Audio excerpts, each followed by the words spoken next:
When I moved into the old Victorian house on the outskirts of town, I thought I was getting a bargain. The place was cheap, despite its age and some obvious wear and tear. But I was young, freshly out of college, and eager to start fresh. The previous tenants had left suddenly, according to the landlord, with no explanation. The air felt thick with secrets, but I brushed it off. Old houses were like that, right? The first night, I couldn't shake the feeling that something was off. Every time I turned off the lights and settled into bed, I would hear soft footsteps upstairs. At first, I assumed it was the house settling, but after a week of the same noises, I started to wonder. One evening, I decided to investigate.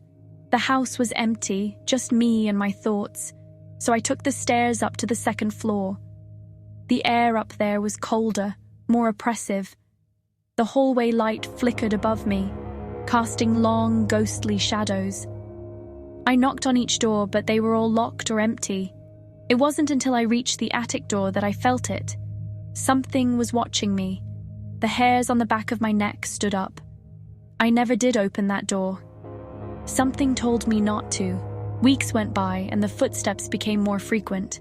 But I had other things to worry about. Work, friends, my new life in a strange town. Still, the unease settled deep in my chest. Then came the first incident. It was a Saturday, late in the afternoon, when I came home to find the front door slightly ajar. I could have sworn I'd locked it when I left. My heart skipped, but I shrugged it off as a mistake. When I walked inside, I noticed something even more unsettling. There, in the middle of the living room floor, was a chair, one of the dining chairs pulled out from the table. But I hadn't left it like that. I checked the house from top to bottom. Nothing seemed disturbed. The front door had been left unlocked, sure, but there was no sign of a break-in, no signs of anyone being in the house. Still, the chair haunted me. The following week, things escalated. I was sitting at my desk, working late, when the lights flickered again.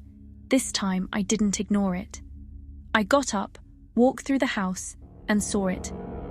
At the end of the hallway, standing in front of the attic door, was a figure.